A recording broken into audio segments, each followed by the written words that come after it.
tell everybody what you want to talk about and why, and maybe why it feels important to you.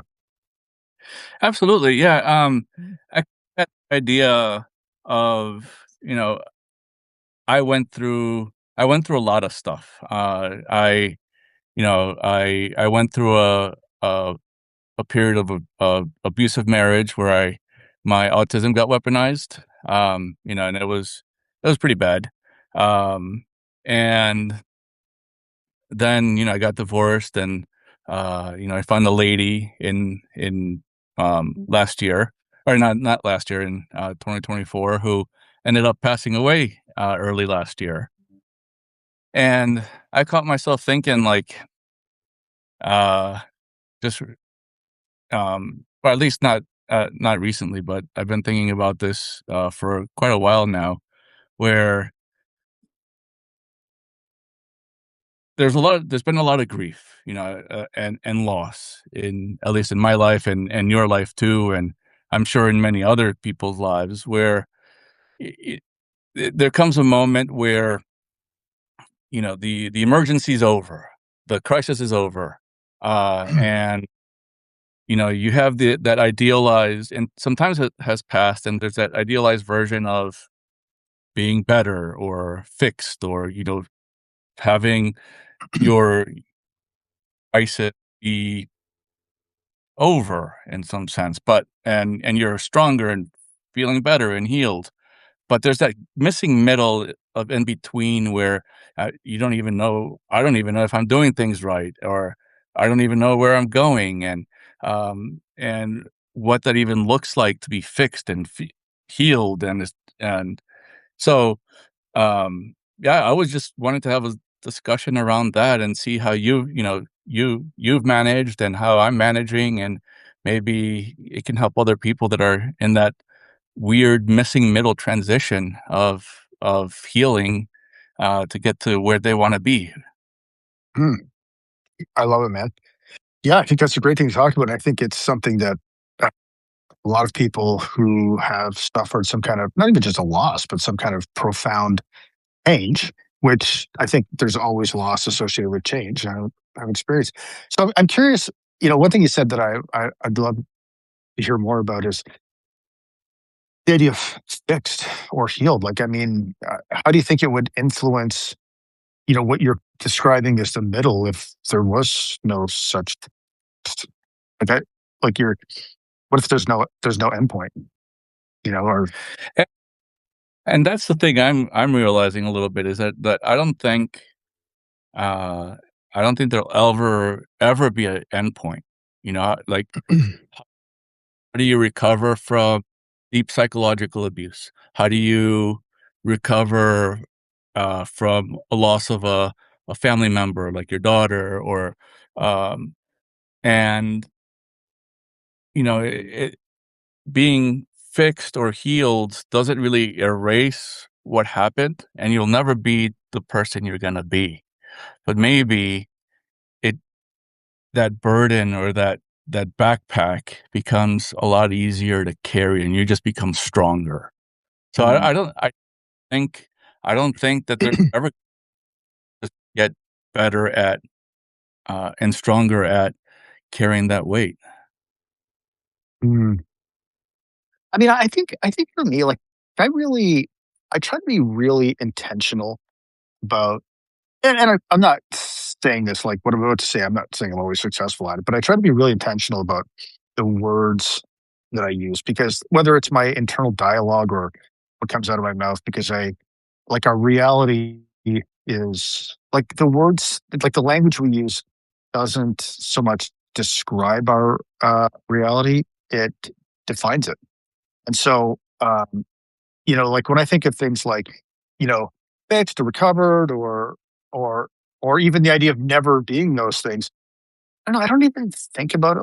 I don't really think about it like that. I think of more like, instead of, you know, having some endpoint that I have reached or may never reach, I just think about my experience in the moment. So like for me, I have felt happy, or you know, probably for like a couple of months. So it's been 3.5 years since my daughter died, and I've noticed that felt happy, like happier than I have in the last 3.5 years. And so I don't care if that means I'm healed or fixed. I mean, I don't care. I'm just grateful that I've felt happiness and lightness that I haven't felt much of, you know, in what feels like a pretty long time. You know, And I don't know, I was just thinking that maybe that, becomes our endpoint then. It's like, how do we become just happier, given our context?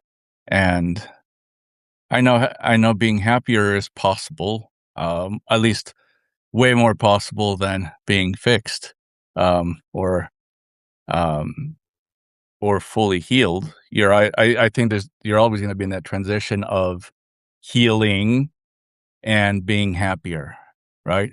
You're never gonna be fully happy, and you're not gonna be fully healed. And I don't know, that's what came to mind. yeah. I tend to overthink a lot, and I think that becomes my issue. Well, how would you just like? So, I mean, if you were to describe, you lost your person. Remind me what her name was. I'm sorry. It's just as I'm Uh, having a senior moment. yeah, her name was Katie. Yeah. So you lost Katie in 2024. So how would you describe like your experience today? Um, at least carrying that, like, um, I went from, like, really I still mourn her a lot because, uh, she was one of those people that, like, really truly saw me for me, and, like, I've never been, like, happier, and it's, so now it's like, okay, like, sadly, she passed away. We weren't even dating that long, and, um, but I think more so I'm just trying to answer the why. Like, I've accepted the fact that she died. I accepted, you know, um, that it is what it is. But what I struggle with is why did it happen to such a great person and to such a great family, right? It's, Mm. where's uh, that cosmic sense of humor can be a little morbid sometimes, and I'm just wondering, uh I'm just often just asked why. Why did it happen? What do you? Yeah. Interesting. I mean, what do you? I wonder. Well, you said you struggle. I mean, you said you struggle with why. Like, what do you mean by struggle? I guess is. Just I struggle with finding the answer to why, right? Um, and I guess I'll never find it. I'll never find the reason why it happened. Um, and that I think that's like, fully me consistently pondering the why, the reason behind it, uh, prevents me from fully accepting the fact that it happened and, uh, like, just moving on, whatever that Mm. means. Like I and by moving on, I just mean moving forward because, like, I'll never forget the impact that she's had on me and, that she taught me to relive again. So Mhm. I'll always be grateful for that gift, but, okay, so how do I move forward now? How do I become happier now? And then how do I, um, how do I embrace the next person that my heart lands on without comparing? Well, it's interesting you brought that up because that's what I was wondering about. Like I wonder because and for people that don't know your backstory, I'm not going to try to tell it on your behalf, obviously, but you and I have had some conversations, and I know one of the things with with Katie was that, as someone who's dealt with or deals with autism. I don't know how you say it, whether you call yourself autistic or whatever, but like, it's been obviously a huge part of your life. I know that, in our conversations before, you've talked about how on the outside you've often felt like very different from most people, how isolating that has been. You've been in a very toxic marriage, and then you probably for one of the first times in your life, maybe the first time in your life, you found someone who gets you, saw you and accepted you for who you are. I mean, like, I can't like that. Like, can't even imagine. Like, well, I can imagine it because you've described it, but I mean, like, I think it's important to acknowledge just how powerful that meaningful must have been for you. And I guess what I'm curious about is like, is whether, and I'm just thinking out loud right now, so I'm curious for your reaction about this. But when you're obsessing about or think I'm not maybe you're not obsessing, but thinking about the why. I wonder if the real how much what's going on is the real question that under there is like, how am I going to find that again? Because it's only happened once. Um, I guess it it certainly wasn't the first time. Mm, Um, but now I'm like I'm old now. I'm 41, so I feel old. But so yeah, so I think that question does become relevant of like, will I find this again, or will I always be condemned uh to being alone now? But you know, like they say, it's uh the good things happen when you like. I certainly, when I met Katie, I was not wanting to date.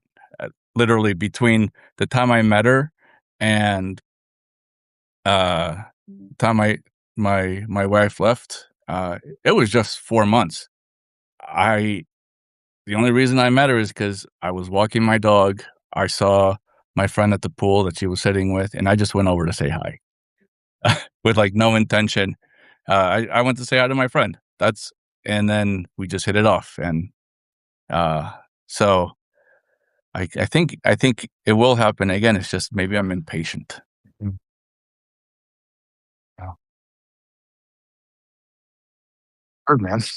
I mean, I think something you said, like what I've been thinking about since your text was, the whole idea of identity. Uh, because so for me, and I've written about this, but you know, I really uh, fancied myself quite the great dad and quite an expert on being a dad. That was a big part of my identity. Number one, it was like I mean, it obviously still is, but it always has been and is something that is still incredibly important to me. Number two, I run a business where I coach dads. Like, I mean, that's one of the things that I do to make a living. So we have a group coaching program for dads who are business owners, and we help them develop better relationships with their kids and their wives while continuing to run successful businesses. And so in this group, people really see me as like some kind of parenting expert, and I think that in a lot of ways, I really bought into that identity. Like, I mean, it was important to me. It's kind of like my life's work, I suppose. And then my 19-year-old daughter, um, I racked with mental health issues, and driving drunk and stoned, and killed herself and almost killed four other people.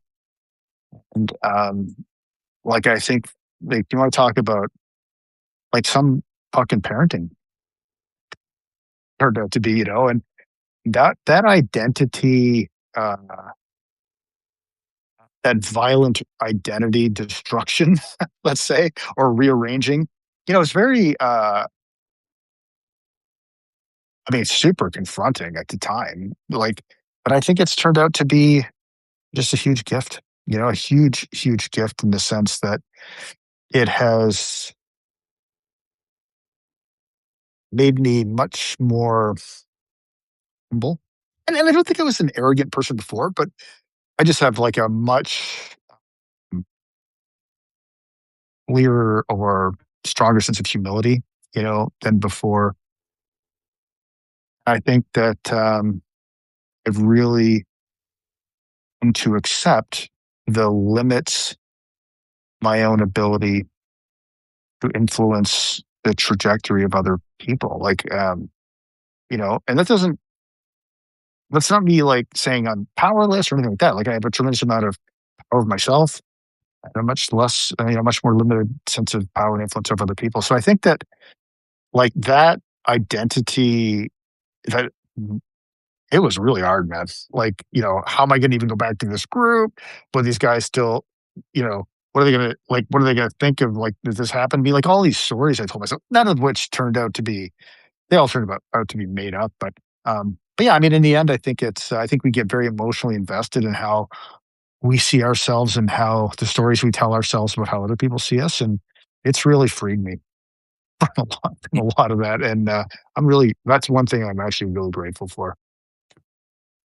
I'm I'm wondering, and forgive my forgive my ignorance, but, Mm.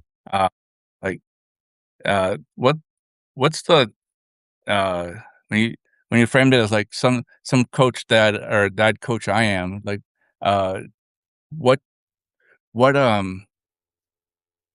what charge are you bringing against yourself, or what charge did you bring against yourself? Well, the charge I brought, yeah, I think I don't know if it was a charge I brought against myself. That's an interesting way to put it. I mean, maybe it was.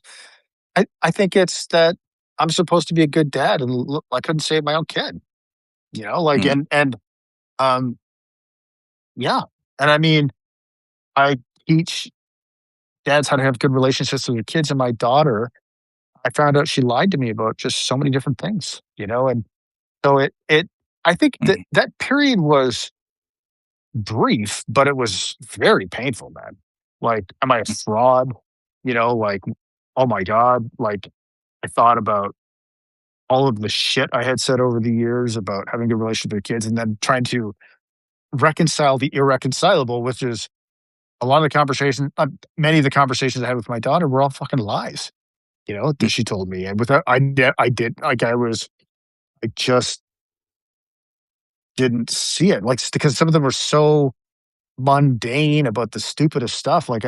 So yeah, I mean, like fraud, I guess, imposter, like all of those things. But I mean, in the end, what it's made me realize is I'm just a person, man. I'm just a person. I'm trying to do my best, and life is complicated. And so I don't have nearly as much of an emotional attachment to that kind of stuff anymore. And I think it's made me a more compassionate person, and I think it's made me a more humble person, and I think it's made me better able to help others. Um, than maybe I was able to before. So yeah. Do you think, do you think that you were, grieving not only your daughter, but the father you thought yourself to be when the emergency happened? Yeah. Oh, for sure. Yeah, for sure. I mean, it's our self concept is, I think, can be a really important thing to us. And so, so it was like, if I, if I'm not this person, who am I? Mhm, It's actually the same. So interesting in therapy. So I do somatic experiencing therapy, which is really like a body focused therapy. And like one of the things that I mean, literally it's been like the last 3 months, I want to say, or maybe a little, maybe just longer. I've realized that I have a lot of, maybe I don't know how much I have now, but I definitely had a lot of unresolved guilt, and I didn't think that I did. And so I remember being in a somatic experiencing session, and I felt like once I understood that I was carrying all this guilt, I remember having this feeling of, like, it being so, like, right there under the surface. It was actually, this is gonna sound weird, but it was all like it was almost like a focused in this spot of my forehead just underneath the skin, and it was so powerful, and I remember thinking to myself, because that's what, like, somatic experiencing is really all about. And it's like, I remember thinking at that moment, like, "I could release this. It's right there. Like, it is right there." I didn't want to. Hmm. And I remember saying that to the therapist, and immediately after, and he said, "Well, what do you think makes it hard for you to wanna release that guilt?" And I said, "'Cause I don't know who I would be without it." You know? And that just like, I just kinda blurted that out, and I thought, "Whoa, that's freaking."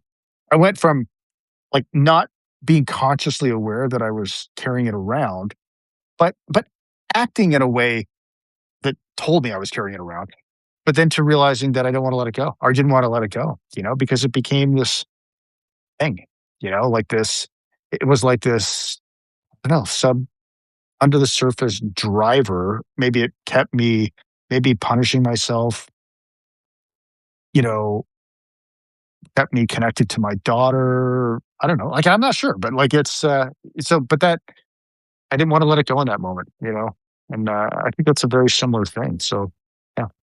I don't even know if that answered your question. I just went off on a tangent there. Yeah, no, it's fine. Did it,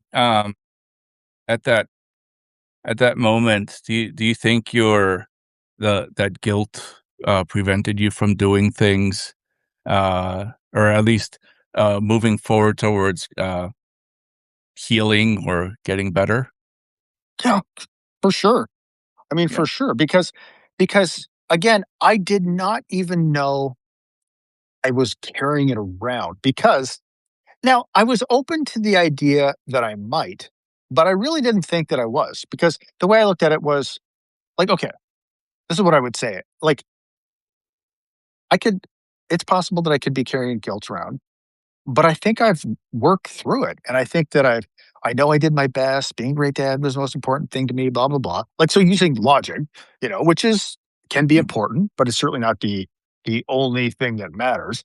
Um, and, but I really didn't think that I had. You know, but then like some of the things I was doing were a sign that I was still carrying around. So yeah, I don't know. It's amazing uh, how these. What I find amazing is how these there's so much wire like you know imprinted on our nervous system, our psyches that is influencing us that can be really freaking hard to see, man. Because once I realized it, I was like, I remember saying to the therapist, I'm like, I I'm like a personal development junkie. Like I do all this shit. I read all these books.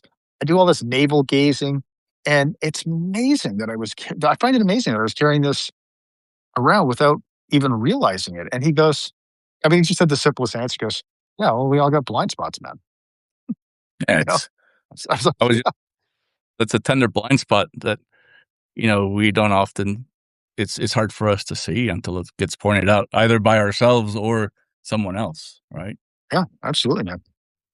But Yeah. the So I mean, fact that you oh, go oh, ahead, go ahead. I was gonna say just the fact that you came up with that blind spot up on your own, I think that's impressive. I didn't come up with it on my own, man. I did not come up Yeah. with it on my own. What ended up happening with the guilt thing was so I don't have a great relationship with my brother. I mean, it's complicated, but just Mm, put it this way: we're very different people. And he sends me and in the 3.5 years, since my daughter died, up until like this one incident, like maybe 3 months ago or something, he hadn't said a single word to me about my daughter dying. Not like literally not a single word. It's just crazy. But whatever. I mean, and so he said something to me one time where he sends me this message. He's got this very interesting way of communicating. I actually think he might be on the spectrum himself, actually. Like there's a lot of just his inability to, like, his just social, like the way he interacts socially and stuff. It's very, it's just very different to me, let's put it that way. And so, he sends me this message and he goes, I'm "Hey, do you ever feel guilty about Cindy and Chloe? Because if you feel more than 0% guilt, I'm 100% sure you're wrong." He tends to talk in these absolutes. And Mhm. whatever, like, so and what happened was I had the m like, the most intense reaction to that. Like I couldn't e like, and I'm a pretty calm person. I could calm down for, like, 4 hours. I remember talking to my wife being like, "Oh my god, I don't know what is this about? Like, why am I, like, so upset about this?" Part of it's our relationship, part of it's like, you haven't talked to me in 3.5 years, and all of a sudden, you don't know anything about my experience, and all of a sudden, you're telling me how I should feel. There was all that. But I was also said to her, it could be also that I actually feel guilty, and that it touched that nerve. And so that's what actually caused me to like I had a therapy session like a day or two later, and I talked to my therapist about it. And so, that message that really pissed me off in the moment turned out to be a huge gift, man, because it's actually what led me it's what kinda opened the door for me to walk through to realize that and kinda liberate myself, to the extent that I have right now, but, from that feeling of guilt. So in this inadvertent way, my brother, uh, gave me a huge gift. So, I'm grateful for that. Yeah, the phrasing, I don't know your brother, and I don't wanna talk ill of your brother, but I remember the phrasing just seemed jarring. Uh, I was like, it kind of infers that you don't feel guilty. I think everyone feels some sort of I mean, I still feel guilty for, uh, in some ways, Katie's loss, but I know I had nothing it was out of my hands and out of my control, but still, everyone feels some sort of guilt, right? Um, Absolutely. and, Reading like hmm? Sorry, I was gonna say I'm reading the comments. Lydia, who has a tell? Me or is it Christopher? What is it? Okay, continue. Yeah. Um, I was wondering that too. Uh, yeah, for you, it's been, 3 Chloe was your daughter? Yep. Been 3.5 years, and how have you managed your guilt? Um, like, and are there and what kind of, um what would you just say to someone, in your shoes or someone like me who carries some sort of guilt on how to better manage, their guilt so that it doesn't, uh, contribute to that the overwhelming and grabbing hold of their nervous system? I don't know. Honestly, like I don't have any words of advice other than, to share my own experience and what me, and that was, you know, being in a so basically what happened with me is I was in a again, I mean, whenever I say therapy in this call, it's going to be like somatic experiencing therapy. But what ended up happening was mm, one of the one of the things that I regret the most, or one of the biggest mistakes I think that I've made, is when my wife killed herself. My daughters were 6 and 5, and I I first of all, I was a lot younger, and I did not understand the impact of that kind of trauma on a kid. It sounds think about it now, I think just wild that I literally did not understand it, and for a couple of reasons. One, that I had never I had a really good upbringing. I feel very fortunate about that. The older I get, the more fortunate I get, and so I didn't understand trauma, like, really very well at all. And so I didn't understand the impact of childhood trauma. That was number one. Number two, because my wife's mental health issues were so bad for so long, our life was so chaotic and traumatic and like all of it. It was just, there was part of me at the time that thought, man, if she was never going to be able to get her shit together, maybe things are better this way. They were so chaotic for so long. I don't think that anymore, but I thought that at the time. And then the last thing was I thought I could love them to healing. You know, if I just built a Mm, new family, I love them enough, I could love them better, you know, and so anyways, so like not putting them in uh, therapy and stuff at the time was like a really like just those ideas that I thought I could love them to healing and stuff. Uh, lo Loving them is super important, but I mean, I can't love my kids to healing from the death of their mom's suicide, like and so I just don't have that kind of power, you know? And mhm, so in a therapy session, like when we were talking about this whole guilt thing, so after that thing with my brother, you know, what ended up happening was, somehow I found myself like, you know, back there and we're like focusing on what's in the body. And I found myself back in that moment, like when, like after she died and like thinking those thoughts and the most vicious voice I would say played out in my head, which was, and it was like, it was almost like it sounds, this stuff sounds crazy to say out loud, but it was almost like the voice of the devil in a way. And it was like, how could you have been so fucking stupid? Like, you fucking idiot, you know? And it was so visceral. And it was like, honestly, man, it felt in my body like grabbing a live electrical wire. Like it mhm, was, and that was like me touching the guilt for like the core, the fucking guilt for the first time. And it was so intense, man. And it only, I don't know how long it lasted, like maybe 5 or 10 seconds, like 10 seconds at the most, maybe. And then I don't know, it was like that was all I could take of it, right? And then and then but what happened right after that was I had this experience of going back. I went from like this horrible, vicious voice in my head saying, "How can you be so fucking stupid?" and feeling like this electrical shock basically through my body, to then going and seeing that younger guy, that younger version of myself, and almost looking at myself as like another person who was not me and saying, dude, look at what you have just been through. You had been through 5 years of your wife being in homeless shelters, of electroshock therapy, psych wards, rehab, like, like, like all like spending us to your bankruptcy, anger, physical abuse, like all of it. And you're trying to raise your kids during this time. Like, and dude, you did your best, man. You're doing everything you could just to keep your head above water, you know? And I looked back at that guy, that much younger guy, and I actually felt this sense of compassion for him, for me, m- that I never had felt before. And even that probably only lasted like 5 or 10 seconds, mm, if I'm guessing. And it was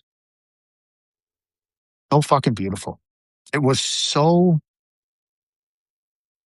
I don't know, beautiful, I guess is the it was just, it was wonderful to, and so that was a super long winded answer of saying, I don't have a magical answer for how you can deal with the guilt that you are. So actually, to just back up there for a second before I say this next part, it was incredibly liberating at the same time. And it was the thing that has triggered me actually feeling happy again, like like happiness, like I was saying at the beginning before Chloe. That moment was, it was so intense and so powerful, both in the, you know, the confronting part of it, but the compassion part of it at the same time, that I think it was just this, I think, a very pivotal healing moment. I'm not saying I don't have any guilt left. I really have no idea. You know, maybe it'll come up again.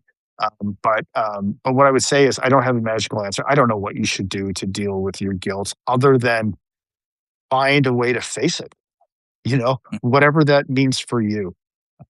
And and it can be terrifying and incredibly uncomfortable, but I was not dealing with it. It's worse. And if you don't deal with it, it'll never end. Right. So I guess I guess that's what I'd say. I mean, what's your reaction? I guess I'd love to hear your reaction to that incredibly long monologue. I think what came to mind was I wonder what part of guilt is thinking that you could have controlled outcomes, given the circumstance, given your specific circumstance, right? And I kept thinking back of my situation with Katie in the sense of I had like I remember the day before she went into the ICU, or actually the day she went into the ICU. Um, we were on the phone. She told me she felt sick. I called her around noon. She told me she was in bed all day because she felt terrible. And then she called me around 4:30 to see if I could take her to urgent care. And my response was like literally like I'm about to hit send on an email. I just need 10 minutes. I need to uh, just let Shadow to pee and I'll be on my way. Uh, so like I just need 10 minutes to get her to pee. And Shadow is my dog that I often write about. Ooh. Anyway, she told me, "Oh, no, never mind. I just didn't want to go with my mom. My mom. I'm just gonna go with my mom." I was like, "I'm sure. Like, are you sure? Like literally, like I can be on my way now if you want to go now." Uh, and anyway, I didn't take her, and I still feel uh so guilty about that. Like that would have like if I had gone, like would that have made a difference in the outcome that because that same day she went into the ICU and spent 3 weeks on a ventilator. Um, but or I feel guilty that I should have done more to try and get her to eat. Um, like, uh, and what I mean by that is she really struggled with anorexia. Um, and since she was like 14, so that was like 30 plus years. And I did a lot to uh, try to get her to eat. Like she would tell me she told me she was a pescatarian, so like a vegetarian that eats fish. So I would like order vegetables on purpose and or fish. I don't eat salads. I'm a meatitarian. Um, and but I mean, I was like, I got to start eating healthy. I'm a fat ass anyway, so you know, why not? And I mean, she would pick off my plate when we'd go out to eat, and maybe I should have done more. But I think that kind of wishful thinking is if I would have done this, if I would have done that, it's kind of like a way of controlling outcomes and uh, or that whataboutism of controlling outcomes. And I don't know. I wonder if guilt is that or what is it? Um, but um, Well, this oh, is why sorry, go ahead. this is why I write because I get all these ideas in one, and then writing helps me synthesize it more effectively. Yeah, well, I was just talking to a lady. A lady wrote me a message, or I think a comment. Oh no, I responded to somebody's comment on Substack today, and talking about this exact thing. And and I was talking about I listen to David Kessler podcast. He's like a well known grief guru type dude, and he's got a podcast from a few years ago where he's talking to parents about this exact parents who have lost kids about this exact thing.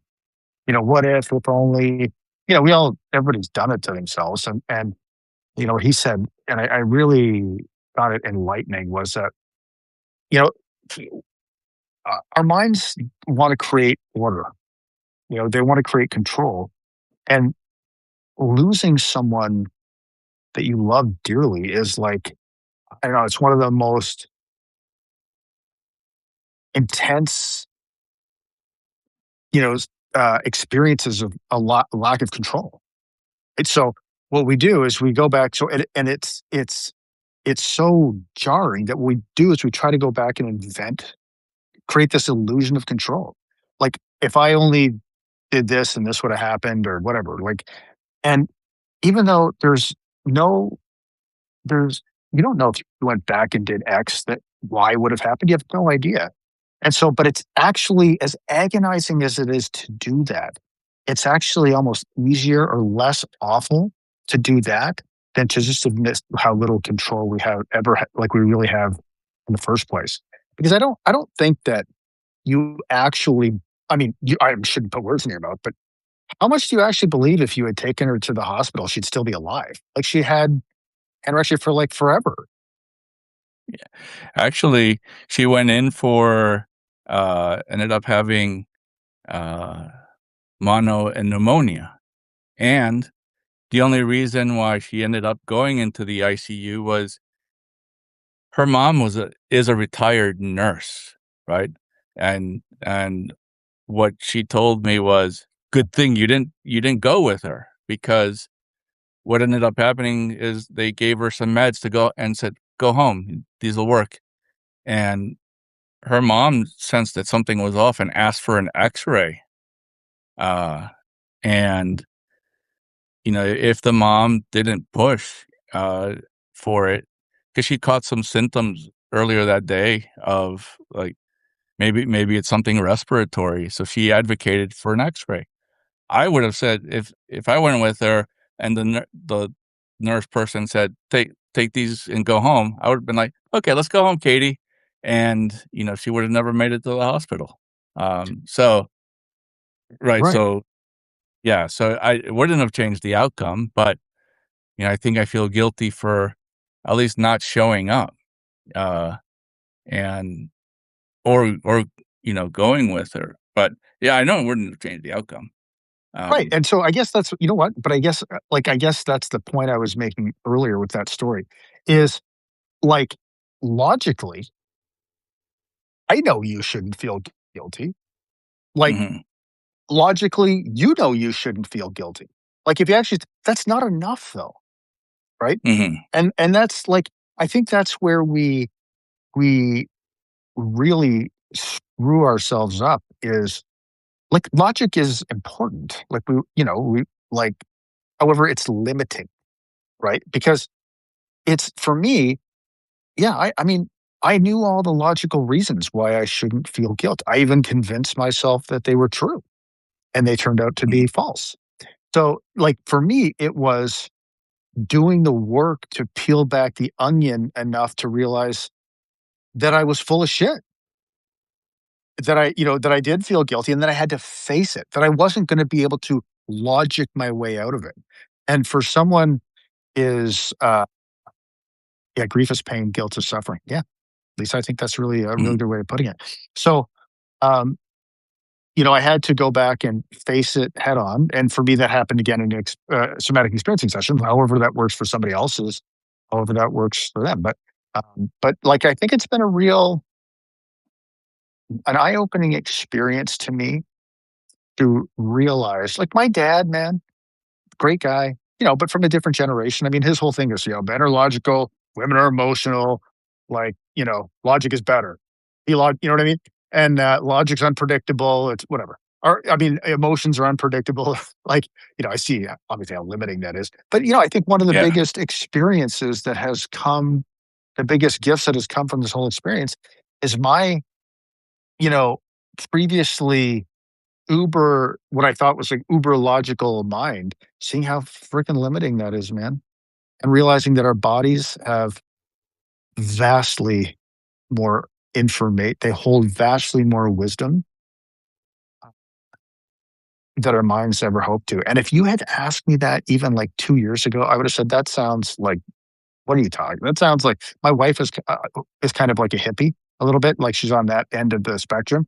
I would have been like, "What do you? That sounds like something my wife would say, man. Like just airy fairy horse shit."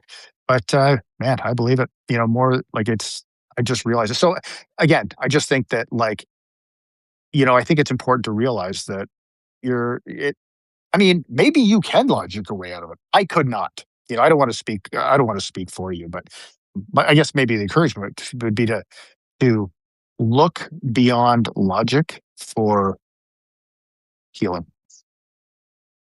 Yeah, it's even I would add to that even to, uh, like, fix your fix your shit, for lack of a better way of putting it, and what I mean by that is, uh, I'm like you. I'm very logical and very methodical. Mhm, I think being on the spectrum, it's, our way of thinking, it's very concrete and very black and white, and that's helpful mhm, in some instances, um, but, not all.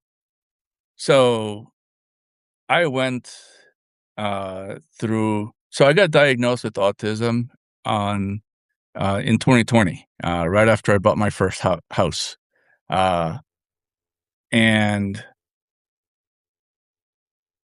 where things should have where that label or that diagnosis should have meant something, it became a way to erase me. So what I mean by that is my wife, my then wife, and her mom on almost a daily basis uh, told me I was defective and an embarrassment, and that the world would be better out without me. With the world would be better off without me. So therefore, I should do everybody a favor, right?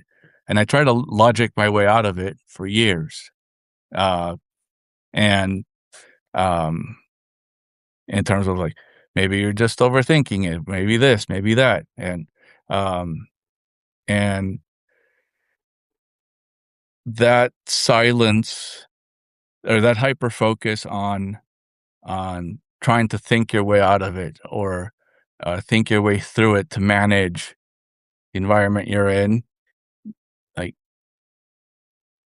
I didn't realize the emotional toll it took on me till after my second attempt. I was I became so brainwashed that uh, in the sense that the world would be better off without me that I tried twice without really because I much like much like your dad's perspective. I don't be emotional. Men aren't emotional. Men are supposed to be strong. Men are supposed to be this. Men are supposed to be and um so that came from my dad and my cultural context and it nearly without listening to the emotional side of me, I that almost killed me. And at some point I I'm sure you're familiar with that with that DBT model of the emotional brain and your um, logical brain coming together as two converging circles, and I forget what they call the middle piece. Um, but like that's the ideal situation you want to be in, where your emotional brain and your logical brain come together so that you can focus on good solutions that are, mm, take both sides of your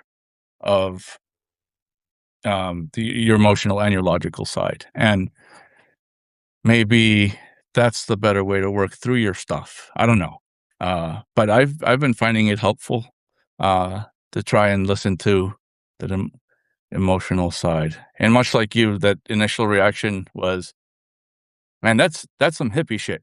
Uh, and but, I think that that's been so so helpful in my healing of being more mindful of the emotional side um to just keep moving forward. mm. So I have a question for you, and the question might be like you're as far as being on the spectrum. I've never talked to another person as much as I've actually talked to you, which tells you how like little I've actually talked to anybody. So if this question comes across as completely ignorant or I don't think it'll be insensitive, but just forgive me. Like what but I'm curious and maybe you don't know the answer to this because you only know your own experience, but like I wonder, maybe I'm just wondering, how is it different for you, or if it is different at all for you to tap into the more emotional side of yourself versus like someone like versus me? Like, I wonder how that is different, or I really have no idea. Maybe you don't know either, but It it's certainly a lot harder. Um, uh, I stereotypically, people on the autism spectrum uh, have a difficult time with regulating emotions or tapping into or understanding emotions or tapping into their emotions. So and managing them overall. So Mm. it's it's it certainly makes it a lot more difficult to kind of work through it, recognize it, and know how to manage it. It's not as is it doesn't come as intuitively as it would for someone that isn't on the spectrum. Even though that's hard for anyone, irrespective of neurodiversity, it's even harder for someone on the spectrum, I think. Mm. Yeah.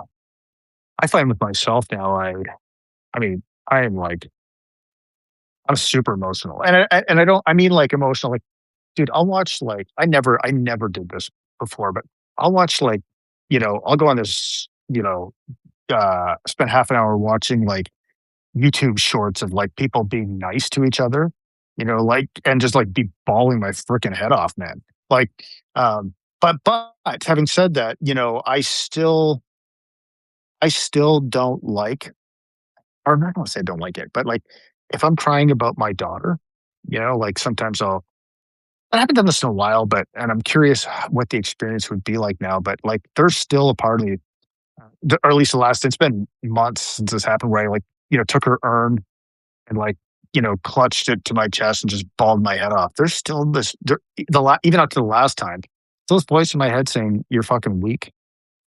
You cannot protect your family in this state.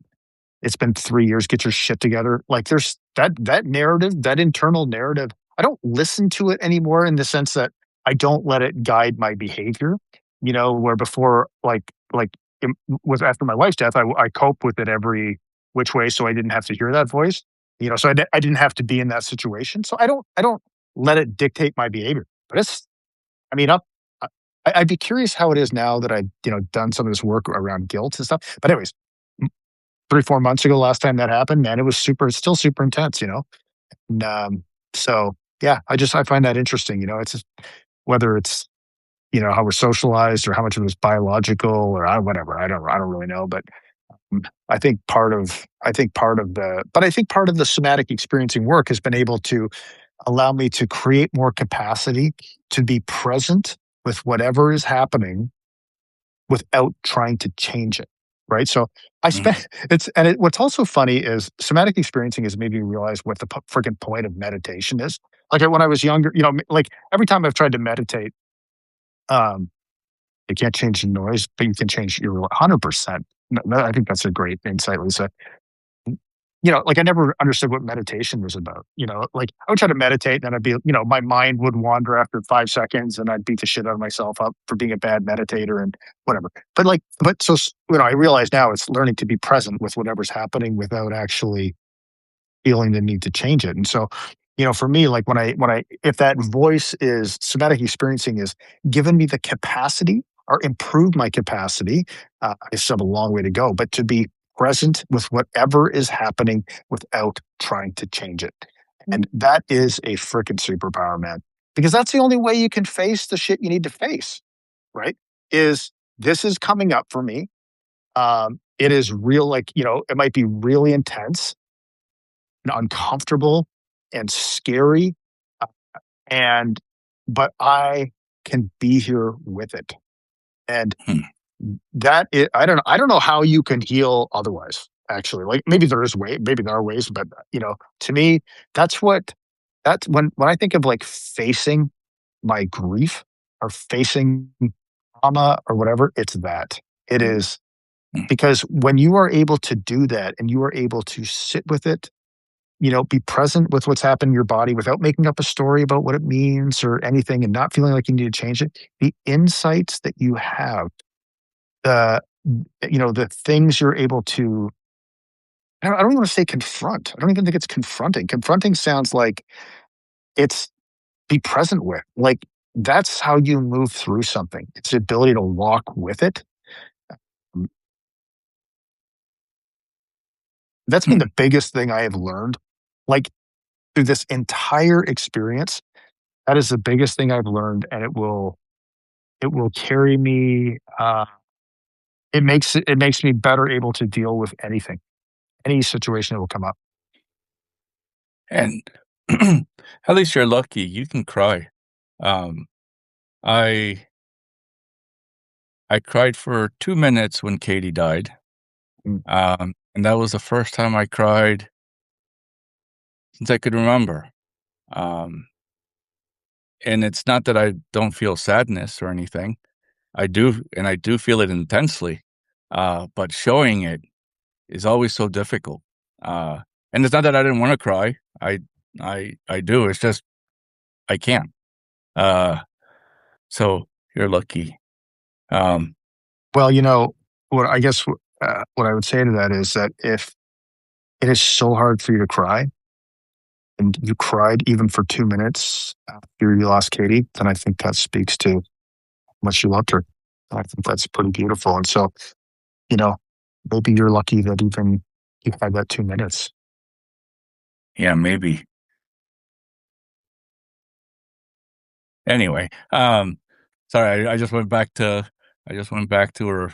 her wake for a second. Anyway, I'm just wondering, like, you're in while you were talking about meditating and stuff, a question popped into my head about rebuilding. Because essentially that's what you and I are doing. We're in our own way rebuilding. Uh, Mm. and when you look at the person doing the rebuilding, uh, what do you recognize in yourself, and what are you still learning to recognize? Well, I don't actually think of it as rebuilding. I think of it as adapting, actually. Um, because I don't know, like rebuilding to me means something was destroyed, and I don't want to think about it that way. Like, so I think of life. At least I try to think about it as Mhm, life being a constant state of change. And this is a huge change, and I'm adapting. Because again, I just think the words. I try to be really intentional about the words that mhm. I use. Sorry, I just want to say, what was the question again? Oh, so let me reframe it then. Uh, when you look at the person doing the adapting now, Mm. um, what do you recognize, and what are you still learning to recognize as you adapt? Um, I recognize that okay. I'm recognizing that mm, worry less about things that are outside of my control. I recognize that less fearful, hopelessness, and powerlessness. It's been a big thing, and I think that what I'm still adapting to is all of that too. I mean, I think they're the same, actually. You know what I mean. Like, they're not none of it has gone away, um, but and I think yeah, I think I'll be adapting to especially life without my daughter, like just forever. Like I mean, so once that answers your question, but a good one, and I think I need to think about it. But maybe before we wrap up, I'll ask that back to you, and we can. We're coming up on an hour, which went by really Yeah, quickly for me. I know. I'm I'm I have something similar to you, in the sense that being where I was a few years ago of having 2 near-death experiences kind of reframed the way I look at things now, at least in and this came up this kind of epiphany came up recently at while I was reflecting on, uh, Katie's passing too, um, is that you gotta let stuff go, and that's one of the things I'm learning to recognize, and And the way I'm thinking about that or frame it in my mind about just being more present and being here now, is I've been asking myself the question of, am I going to worry about this on my deathbed? Mm, Um, and if the answer is no, it it's been so helpful for me to frame it that way to kind of like release things. mm, And I recognized that I need to find ways to release things because I I've just been carrying so much, especially in this last 6 years, that I want to move forward towards peace. And I haven't. I want to feel that again, peace, and and me so too. I'm. And part of it is letting stuff go that I have no control of. Like I've stopped trying to figure out why my wife did this to me. You Mm, know, it's learning to frame it in such a way as why did this happen for me? mhm. Uh, so then that way that in, and that's intentional to your point of framing it that way because it implies that there's something to learn. There's something to move forward to, whatever that may be. Um, so that is what I'm kind of still learning to recognize as I move forward. I love it, man. I really appreciate you sharing that. Speaking of releasing, why don't we release these poor people who have been stuck with us for an Yeah. hour? And but yeah, maybe just maybe you could just quickly tell everybody watching what you write about and Oh, tell them what I'm uh, doing. so I write about a few different pillars. One of them is grief, autism, uh, neurodivergence. My my dog has her own little weekly dispatch. I just read about like the absurdity of certain things. As you're healing in terms of like societal, what you may encounter societally of like, you know, move on um uh, or just different. I poke fun of a lot of societal stereotypes on people struggling with mental health. So that's kind of a, a blanket way of saying what I write about. So yeah, and I will say I said this in the when I shared this, if any for anybody that saw it, but the way Chris writes makes me feel like I'm in kindergarten. So very eloquent Oh, wordsmith, I would say. And for me, write about grief for men and the people who love them. And I actually just like literally today, I sent a note. I created this assessment for guys. It's totally free. There's no strings attached. I'm not trying to sell anything, but it's called the gut check.